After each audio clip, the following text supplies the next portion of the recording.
Welcome to our YouTube channel for daily jobs update. और आज हम इस वीडियो में एसबीआई जूनियर एसोसिएट क्लर्क के recruitment notification online form apply process के बारे में पूरी जानकारी लेकर आ चुके हैं और मेरे दोस्त आपको पूरी जानकारी देंगे। जी हाँ दोस्तों, स्टेट बैंक ऑफ इंडिया ने जूनियर एसोसिएट क्लर्क के 13,735 खाली पदों को भरने के लिए नोटिफिकेशन रिलीज कर दिया है।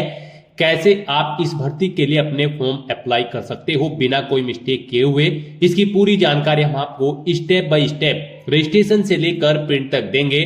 बस आपको इस वीडियो को स्किप के बिना शुरू से लेकर एंड तक देखना है। उसके बाद वीडियो पसंद आए तो इसे लाइक और शेयर कर दें। चैनल पर नए हो तो इसे सब्सक्राइब कर लें। साथ ही साथ दोस्तों यहाँ पर हम आपको बताएंगे कि यहाँ पर कौन कौन सी प्रॉब्लम कैंडिडेट को फॉर्म अप्लाई करते हुए आ रही है और उनका पूरा हल आपको इस वीडियो में स्टेप बाय स्टेप मिल जाएगा। और कौन सी वो कॉमन मिस्टेक है जिसे करने से आपके एप्लीकेशन फॉर्म रिजेक्ट हो सकते हैं, इस चीज की भी पूरी जानकारी हम आपको इस वीडियो में देंगे। आपको एंड तक हमारे साथ बने रहना है। गाइस, यहाँ पर इस भर्ती में पार्टिसिपेट करने के लिए अंतिम मौका आपके पास है। केवल 2 दिन शेष रह गई है। आप जल्दी से अपने फॉर्म अप्लाई कर ले और एसबीआई जूनियर एसोसिएट क्लर्क की इस भर्ती में पार्टिसिपेट करें।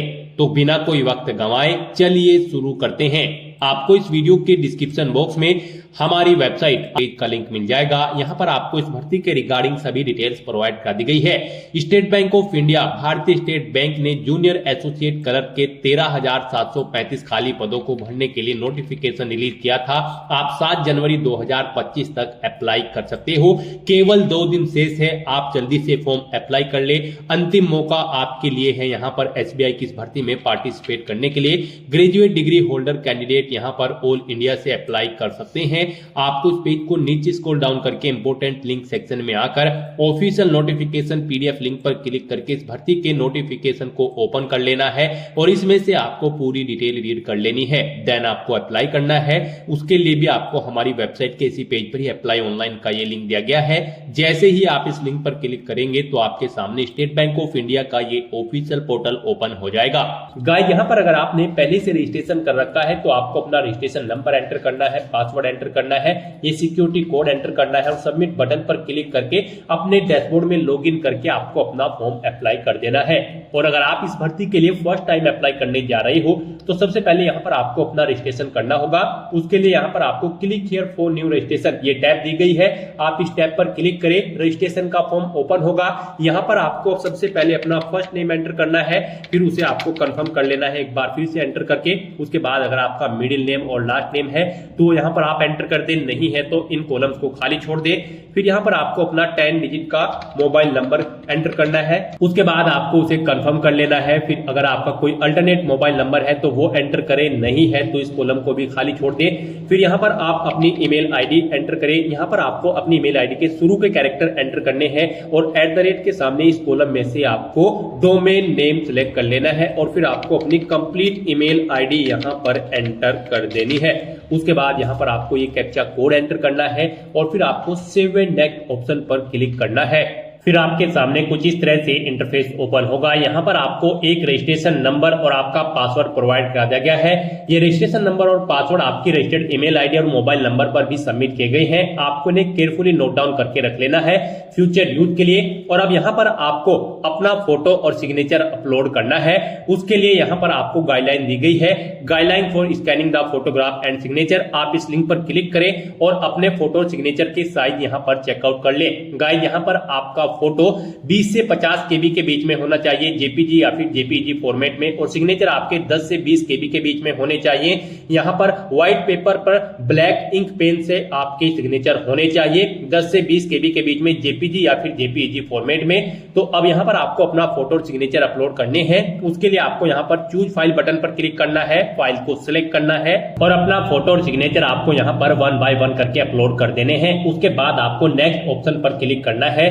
उसके बाद आपके सामने कुछ इस तरह से इंटरफेस ओपन होगा। अब यहाँ पर आपको अपनी बेसिक डिटेल देनी है, क्वालिफिकेशन, एक्सपीरियंस और लैंग्वेज की डिटेल प्रोवाइड करानी है। अब यहाँ पर आपको सबसे पहले अपना सर्कल सिलेक्ट करना है, किस सर्कल के लिए आप इस भर्ती के लिए अप्लाई करना चाहते हैं। उसके बाद यहाँ पर आपको अपना स्टेट सिलेक्ट करना है, किस स्टेट में आप जॉब करना चाहते हैं। यहाँ पर आपको सर्कल के अकॉर्डिंग स्टेट के ऑप्शन शो कर दिए जाएंगे। उसके बाद यहाँ पर आपको लोकल लैंग्वेज सिलेक्ट कर लेनी है प्रोफिशिएंसी टेस्ट के लिए। उसके बाद यहाँ पर आपको पूछा गया है कि क्या आपने 10th और 12th स्टैंडर्ड की मार्कशीट के सर्टिफिकेट में यहाँ पर आपके पास उस सर्किल की लोकल लैंग्वेज थी एक सब्जेक्ट के रूप में जिस सर्कल के लिए आप अप्लाई करने जा रहे हैं। तो यहाँ पर आपको यस ऑप्शन सेलेक्ट करना है। आपके पास उस सर्कल की लोकल लैंग्वेज की नॉलेज होनी चाहिए और 10वीं 12वीं में आपके पास एज ए सब्जेक्ट यहाँ पर वो लैंग्वेज आपके पास होनी चाहिए। तो यहाँ पर आपको यस ऑप्शन सेलेक्ट करना है। उसके बाद आपको यहाँ पर अपनी कैटेगरी सिलेक्ट कर लेनी है। उसके बाद यहाँ पर आपसे पूछा गया है अगर आपकी कोई सब कास्ट है तो वो यहाँ पर आप एंटर कर दे, नहीं है तो इसे खाली छोड़ दे। फिर यहाँ पर आपसे पूछा गया है कि क्या आप यहाँ पर ट्रेंड अप्रेंटिस है एसबीआई के, अगर है तो यस करें और फिर उसकी डिटेल दे कब से आपने अपनी अप्रेंटिसशिप स्टार्ट की थी, क्या उसकी एंडिंग डेट है, नहीं है तो नो ऑप्शन सेलेक्ट करें। उसके बाद यहाँ पर आपसे पूछा गया है कि क्या आप यहाँ पर पीडब्ल्यूडी बेंचमार्क डिसेबिलिटी कैंडिडेट है और आपकी पीडब्ल्यूडी की परसेंटेज 40% से अबव है, अगर है तो यहाँ पर आप यस ऑप्शन सेलेक्ट करें और फिर आप अपनी डिसेबिलिटी का टाइप सेलेक्ट करके उसकी डिटेल दें, नहीं है तो यहाँ पर आप नो ऑप्शन सेलेक्ट कर लें। उसके बाद यहाँ पर आपको इस पेज को नीचे स्क्रॉल डाउन करना है। आपसे कुछ क्वेश्चंस पूछे गए हैं, इनके आंसर्स आपको यस या नो में रीड करके प्रोवाइड करा देने हैं। आपके कैरेक्टर से रिलेटेड भी यहाँ पर आपसे क्वेश्चन पूछे गए हैं। फिर यहाँ पर आपसे पूछा गया है आपका रिलीजन, आप किस रिलीजन से बिलोंग करते हो, अपना रिलीजन सिलेक्ट करें। माइनॉरिटी कम्युनिटी के अंतर्गत आते हैं तो यस ऑप्शन सिलेक्ट करें, नहीं आते हैं तो नो ऑप्शन सिलेक्ट करें। फिर यहाँ पर आपसे पूछा गया है कि क्या आप यहाँ पर रिलेक्शन चाहते हैं, अगर आप विडो हो या फिर डाइवोर्स वुमेन हो, अगर चाहते हैं तो यस ऑप्शन सिलेक्ट करें, नहीं तो नो ऑप्शन सिलेक्ट करें। उसके बाद आपसे पूछा गया है कि क्या आप ये एक सर्विसमैन है, अगर है तो यस करें और फिर उसकी डिटेल दें, नहीं है तो नो ऑप्शन सिलेक्ट करें। उसके बाद आपसे पूछा गया है कि क्या आप डिसेबल्ड ईएक्स सर्विसमैन कैंडिडेट है, अगर है तो यस करें, नहीं तो फिर आप नो ऑप्शन सेलेक्ट करें। यस है तो उसकी डिटेल दे, फिर नहीं तो नो ऑप्शन आप सेलेक्ट कर सकते हैं। उसके बाद आपसे पूछा गया है यहाँ पर ऐसे ही आपसे कुछ और क्वेश्चन पूछे गए हैं, इनके आंसर आपको रीड करके यस या नो में अपने अकॉर्डिंग प्रोवाइड कराने हैं। फिर यहाँ पर आपसे पूछा गया है कि क्या आप एसबीआई में क्लरिकल कैडर की किसी पोस्ट पर ऑलरेडी कार्यरत है, अगर है तो यस करें, नहीं है तो नो ऑप्शन सेलेक्ट करें। उसके बाद आपसे पूछा गया है कि क्या आप अर्लियर एम्प्लॉय हैं स्टेट बैंक ऑफ इंडिया के यहाँ पर और आप रिजाइन कर चुके हैं किसी क्लरिकल कैडर की पोस्ट पर, अगर कर चुके हैं तो यस करें, नहीं तो नो ऑप्शन सेलेक्ट करें। फिर यहाँ पर आपसे पूछा गया है कि क्या आप default repayment loans credit card के सेक्शन में हैं, यहाँ पर आप क्वेश्चन को रीड करें और इनके आंसर भी आप यस या नो में प्रोवाइड कराएं। उसके बाद यहाँ पर आपको अपने प्री एग्जाम का सेंटर सेलेक्ट कर लेना है, कहां पर आप प्री एग्जाम में पार्टिसिपेट करना चाहते हैं। फिर आपको यहाँ पर स्टेट सेलेक्ट करने के बाद उसका स्टेट कोड ऑटोमेटिकली आपके सामने शो हो जाएगा। फिर यहाँ पर आपको एग्जाम सिटी सेलेक्ट कर लेनी है, यहाँ पर उस स्टेट की किस सिटी में आप एग्जाम में पार्टिसिपेट करना चाहते हैं। फिर यहाँ पर आपको मेन एग्जाम के लिए भी अपना सेंटर सेलेक्ट करना है, पहले स्टेट सेलेक्ट करना है, फिर आपको सिटी सेलेक्ट करनी है। उसके बाद यहाँ पर आपको अपनी आईडी सेलेक्ट करनी है, उसके लिए आपको इस चेकबॉक्स को ओके करना है। अपना आईडी प्रूफ यहाँ पर कोई भी सिलेक्ट कर लेना है, पासपोर्ट, आधार कार्ड, पैन कार्ड, जो भी है आप ऑप्शन सेलेक्ट करें, उसका नंबर आप यहाँ पर एंटर करें। फिर यहाँ पर आपको अपना प्री और मेन एग्जाम का जो पेपर है आप किस लैंग्वेज में चाहते हैं, यहाँ पर आप ऑप्शन सेलेक्ट करें, इंग्लिश एंड हिंदी। उसके बाद यहाँ पर आपको अपनी पर्सनल डिटेल प्रोवाइड करानी है। फिर यहाँ पर आपको अपनी डेट ऑफ बर्थ सेलेक्ट करनी है, उसमें आपको पहले डे सिलेक्ट करना है, फिर मंथ और फिर ईयर आपको सिलेक्ट कर लेना है। नेक्स्ट यहाँ पर आपको अपना जेंडर सिलेक्ट करना है। फिर आपसे पूछा गया है कि क्या आपके जुड़वा भाई बहन है, अगर है तो यस करें, उनका जेंडर सिलेक्ट करें और फिर उनका नाम एंटर कर दें, नहीं है तो नो ऑप्शन सिलेक्ट करें। फिर यहाँ पर आपको अपना मैरिटल स्टेटस बताना है, आप मैरिड हो, अनमैरिड हो या फिर विडो हो। उसके बाद यहाँ पर आपको अपने फादर का फर्स्ट नेम एंटर कर देना है, उसके बाद उसका मिडिल नेम एंटर करना है अगर है तो, और उसके बाद आपको अपने फादर का लास्ट नेम यहाँ पर एंटर कर देना है, अगर है तो, नहीं तो आप इन कॉलम्स को खाली छोड़ सकते हैं। उसके बाद ऐसे ही यहाँ पर आपको अपनी मदर का नाम एंटर करना है, उनका मिडिल नेम, लास्ट नेम है तो वो एंटर करें, नहीं है तो इन कॉलम को खाली छोड़ दे। उसके बाद यहाँ पर अगर आप मैरिड हो तो आप अपनी वाइफ का नाम यहाँ पर या फिर हस्बैंड का नाम यहाँ पर एंटर कर सकते हो। उसके बाद यहाँ पर आपको अपना कोरोस्पोंडेंस एड्रेस एंटर करना है और फिर आपको यहाँ पर अपना परमानेंट एड्रेस एंटर करना है। और अगर आपका परमानेंट एड्रेस आपके कोरोस्पोंडेंस एड्रेस के अकॉर्डिंग सेम होगा तो आपको यहाँ पर इस चेकबॉक्स को ओके कर देना होगा, same address for correspondence. Automatically आपका परमानेंट एड्रेस आपके कोरोस्पोंडेंस एड्रेस के अकॉर्डिंग फिल हो जाएगा। उसके बाद यहाँ पर आपको जीएसटी इनवॉइसिंग एड्रेस सेलेक्ट कर लेना है। आप परमानेंट एड्रेस या फिर कोरस्पोंडेंस एड्रेस, जिस भी एड्रेस पर कम्युनिकेट करना चाहते हैं यहाँ पर आप सिलेक्ट कर ले। उसके बाद यहाँ पर आपको आपकी कैटेगरी के अकॉर्डिंग एप्लीकेशन फीस का अमाउंट शो कर दिया जाएगा।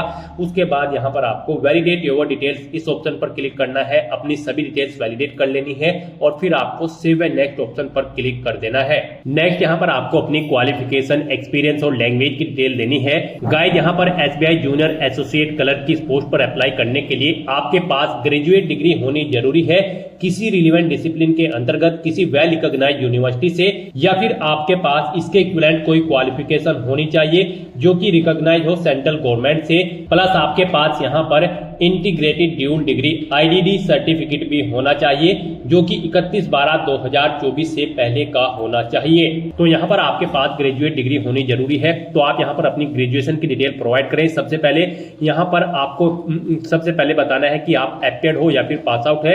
यहाँ पर ग्रेजुएट डिग्री होल्डर कैंडिडेट या फिर एप्टेड कैंडिडेट जिनका ग्रेजुएशन में फाइनल ईयर है, वो एप्टेड है फाइनल ईयर में, वो कैंडिडेट भी यहाँ पर इस भर्ती में पार्टिसिपेट करने के लिए एलिजिबल है। तो यहाँ पर अगर आप एप्टेड हो तो एप्टेड ऑप्शन सेलेक्ट करें और फिर उसकी डिटेल दें, और अगर आप पास आउट कर चुके हो तो यहाँ पर आप पास ऑप्शन सेलेक्ट करें। उसके बाद यहाँ पर आप अपना सब्जेक्ट सेलेक्ट करें, किस सब्जेक्ट में आप अपनी ग्रेजुएशन कंप्लीट कर चुके हो या फिर कर रहे हो। उसके बाद यहाँ पर आपको कॉलेज या यूनिवर्सिटी का नाम एंटर करना है। फिर यहाँ पर आपको पासिंग डेट देनी है, कब आपने अपनी ग्रेजुएशन पास आउट की है। यहाँ पर पहले डे सिलेक्ट करें, फिर मंथ और फिर ईयर आपको सिलेक्ट कर लेना है। कितने परसेंट मार्क्स आपने यहाँ पर ऑब्टेन किए हैं वो यहाँ पर आप एंटर करें। फिर कौन सी क्लास है आपकी, फर्स्ट, सेकंड या फिर पास आउट है, तो ऑप्शन सिलेक्ट करें। और गाइस यहाँ पर अगर आप ग्रेजुएशन में फाइनल ईयर में एप्टेड हो तो आप एप्टेड ऑप्शन सिलेक्ट करें, अपना सब्जेक्ट एंटर करें और यूनिवर्सिटी का नाम एंटर करें। बस यहाँ पर आपको यही डिटेल देनी होगी अगर आप लास्ट ईयर में यहाँ पर एप्टेड है। उसके बाद यहाँ पर आपको अपनी इंटीग्रेटेड ड्यूल डिग्री की डिटेल प्रोवाइड करनी है। आप यहाँ पर ऑप्शन सिलेक्ट करें, आप एप्टेड हो या फिर पास आउट हो, यहाँ पर ऑप्शन सिलेक्ट करें और उसके बाद उसकी डिटेल दे। अगर आप पास आउट हो तो यहाँ पर आप डिग्री या सब्जेक्ट सेलेक्ट करें, उसका कॉलेज का नाम या यूनिवर्सिटी दे, पासिंग डेट, कितने परसेंट मार्क्स आपने ऑब्टेन किए हैं वो एंटर करें, क्लास सेलेक्ट करें, आप फर्स्ट, सेकंड या फिर पास आउट है। उस तरह से आप अपनी क्वालिफिकेशन की डिटेल यहाँ पर प्रोवाइड करा सकते हैं। उसके बाद यहाँ पर आपको अपनी एक्सपीरियंस की डिटेल प्रोवाइड करानी है। अगर आपको एक्सपीरियंस है तो यहाँ पर आप अपने एक्सपीरियंस की डिटेल प्रोवाइड कराएं, नहीं है तो इस सेक्शन को आप खाली छोड़ दें। अगर आपको एक्सपीरियंस है तो यहाँ पर आप सबसे पहले अपना नाम एंटर करें। उसके बाद यहाँ पर आप अपनी डेजिग्नेशन एंटर करें, किस डेजिग्नेशन पर आप कार्यरत थे। उसके बाद कब से कब तक आपको वर्किंग एक्सपीरियंस है वो डेट सेलेक्ट करें। फिर नेचर ऑफ ड्यूटी यहाँ पर प्रोवाइड करें, अगर आप जॉब छोड़ चुके हैं तो उसे छोड़ने का कारण दें और कितने ईयर का आपको एक्सपीरियंस है। यहाँ पर ये आपकी डेट्स के अकॉर्डिंग कैलकुलेट होकर आ जाएगा। आप यहाँ पर अगर आपको एक से ज्यादा जगह वर्किंग एक्सपीरियंस है तो आप एड मोर ऑप्शन पर क्लिक करें, एक और सेम ऐसी ही रो यहाँ पर ऐड हो जाएगी और उसमें आप अपने एक्सपीरियंस की डिटेल प्रोवाइड करा दें। उसके बाद यहाँ पर आपसे पूछा गया है कि क्या आपने प्री एग्जाम की ट्रेनिंग ले रखी है।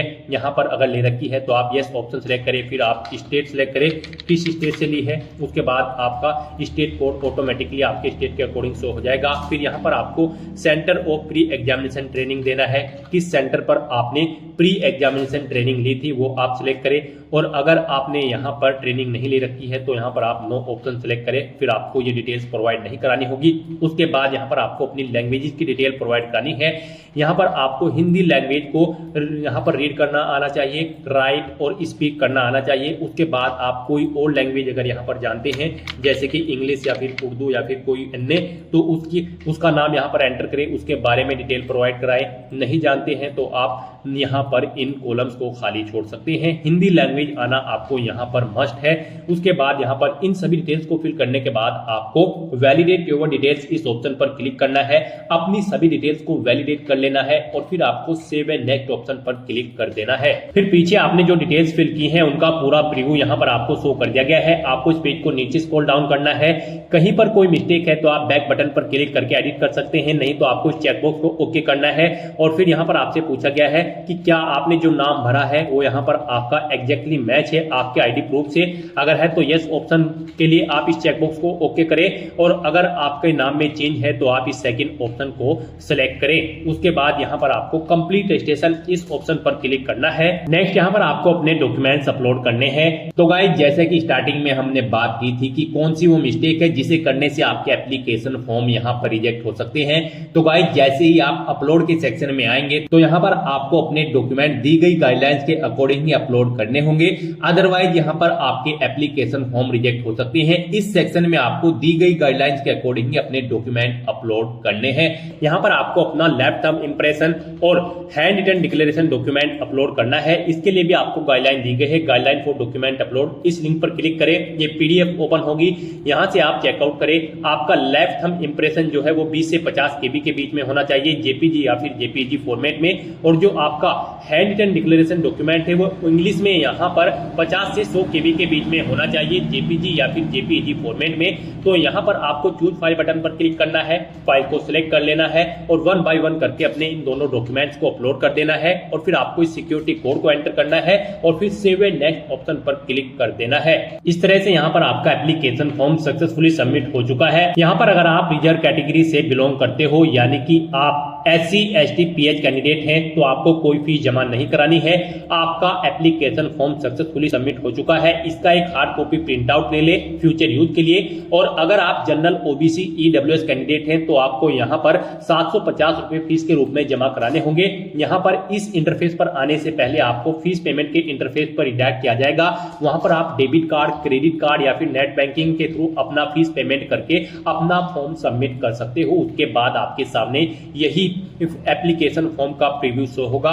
यहां से आप अपना प्रिंट एप्लीकेशन ऑप्शन पर क्लिक करके एप्लीकेशन फॉर्म का एक हार्ड कॉपी प्रिंट आउट ले ले फ्यूचर यूज के लिए, फ्यूचर रेफरेंस के लिए। तो दोस्तों ऐसे आप state bank of India junior associate clerk 13,735 post के लिए बिना कोई मिस्टेक किए हुए अपने फॉर्म अप्लाई कर सकते हो। आज की इस वीडियो में बस इतना ही।